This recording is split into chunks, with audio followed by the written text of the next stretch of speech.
Hola amigos, sean bienvenidos a otro video en el que juego Free Fire mientras les enseño algo. Pues el día de hoy les voy a enseñar sobre la Revolución Mexicana, resumen y causas y consecuencias de la Revolución Mexicana. Así es, Revolución Mexicana. Pues no se olviden suscribirse, darle like, comentar de qué otro tema o personaje quieren que les hable. Pues mientras juego, no mientras le echo unos guamazos a los equipos contrarios. Y bueno, pues empezamos con que, por si no lo sabías, la Revolución Mexicana fue un gran movimiento armado que comenzó en 1910 con una rebelión encabezada por Francisco I. Madero. Y seguimos con los antecedentes de la Revolución Mexicana, que es pues que desde la independencia de los que nos independizamos de los españoles en 1821, la cuestión de la tierra estaba presente en los conflictos sociales en México. O sea que no se ponían de acuerdo qué onda con las parcelas, qué onda con las tierras. Había broncas ahí en México. En la segunda mitad del siglo XIX, la mayor parte de los indígenas ya habían sido expropiados de sus tierras. Además, estos no fueron incorporados como ciudadanos. O sea que los mendigos, ya que pues nos independizamos de los españoles, pues los indígenas que habían quedado aquí ya pues supuestamente libres y todo eso, pues ni siquiera los reconocían como ciudadanos. Y pues está feo, ¿no? Que a uno que es prieto no lo reconozcan como ciudadano solo por ser lo que es.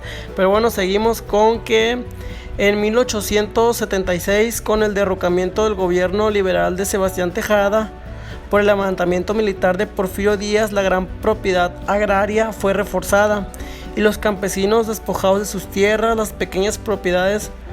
pequeña propiedad en esta época pues fue prácticamente eliminada. Y seguimos con algunas de las causas de la Revolución Mexicana. Pues las principales causas de la Revolución Mexicana están vinculadas a la explotación capitalista y las injusticias sociales que ha traído. En efecto, la aristocracia rural tenía el control de la producción agrícola.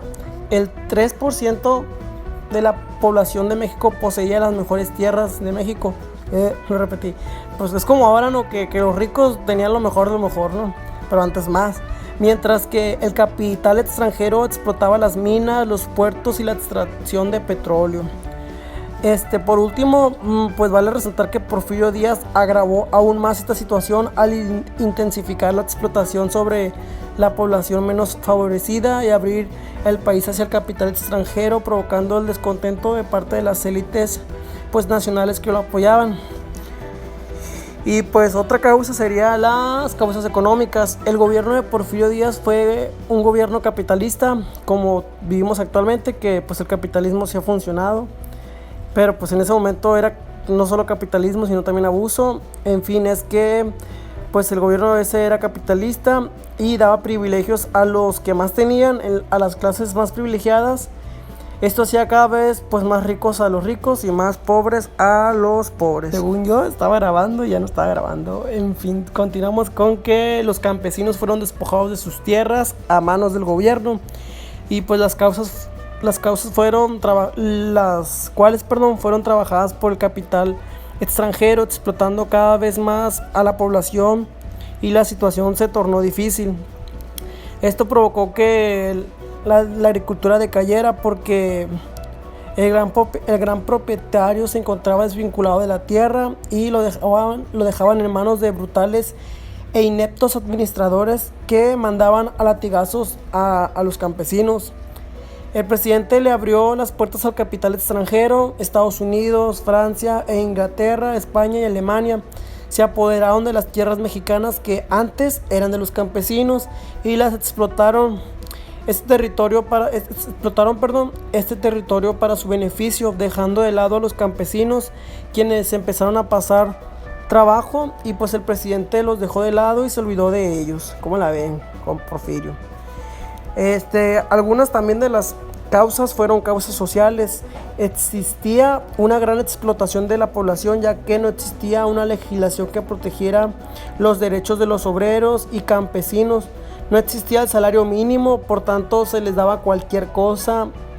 Las jornadas de trabajo eran exageradas, hasta 12 horas, muchas veces, ya que esto no estaba reglamentado y esto era y los campesinos pues eran gravemente explotados. Pues cabe recalcar que los mejores cargos y puestos eran desempeñados por norteamericanos. También existía la división social en ese tiempo, existía una gran desigualdad social donde los obreros y campesinos ocupaban el lugar más bajo de la población, mientras que los empresarios, el clero, los políticos tenían más privilegios en la población. Otra de las causas fueron políticas, la dictadura de Porfirio Díaz. Este fue pues un dictador que asumió el poder en 1876 y que duró más de 30 años en el poder. Pues como la ven, supuestamente pues este presidente pues salió reelegido 7 veces en el poder a partir de fraudes que hacían las elecciones. Este presidente se encargó de que todo el poder estuviera en mano de él para poder ejercer como quisiera. La población más humilde de México, que era la mayoría, estaba descontenta con su gobierno por la crisis que estaban viviendo, mientras que unos pocos se apoderaban de todas las riquezas de México. Por tal razón, pues se originaron en busca de la reforma agraria que les devolviera sus tierras. Con estas ideas se alzaron contra el gobierno. Y pues México siempre había sido gobernado por la élite agraria del país. Esto quiere decir que el presidente gobernante pretendía proteger a las personas de grandes posesiones. Todos estos privilegios con los más ricos acentuaban aún más la vida empobrecida de los pequeños agricultores, situación que empeoró cuando Porfirio Díaz asumió el gobierno mexicano pues en el año 1876, administrando el país de forma dictatorial por más de 30 años. Porfirio Díaz gobernó México por más de 30 años. Se mantiene una apariencia de democracia, pues se realizaban elecciones periódicamente, pero ellas eran manipuladas para que él siempre ganara, mi compa, ¿no? Tramposo, ¿no?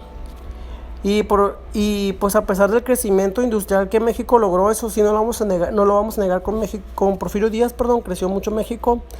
La desigualdad también creció, quedó aún más evidenciada, y el sentimiento de revuelta crecía pues en la misma proporción. El dictador no respetaba ningún derecho de la sociedad pobre y siempre realizaba elecciones forjadas en las que él siempre salía como vencedor. Pues ya más o menos para el año 1808, el presidente Porfirio Díaz declaró que estaba cansado de ejercer el poder, pues ya 30 años se había enfadado de estar en el mando. Y con esto, pues, lo que fue Francisco I. Madero, con esto se le ocurrió ser candidato en contra de él para las próximas elecciones, y la recepción de su candidatura fue muy popular, o sea que a la gente le gustó Francisco I. Madero como para presidente. Esto bastó para que los grupos de poder porfiristas, presionaran a Porfirio Díaz a continuar en el poder, porque pues si Porfirio se salía del mando, pues toda la gente que robaba pues ya no iba a poder seguir robando y haciendo de las suyas, así que no querían que Madero ganara. Entonces en 1910, cuando ocurrió la primera elección y Francisco de Madero se postuló por la oposición en contra de Porfirio, prometiéndole a la gente pues la reforma agrícola y la distribución de tierras de forma igualitaria, además de garantizar los derechos de los indígenas sobre su territorio de origen que les habían sido robados. Sin embargo, Francisco de Madero, ¿qué creen? ¿Qué creen que hizo don Porfirio? Tramposo.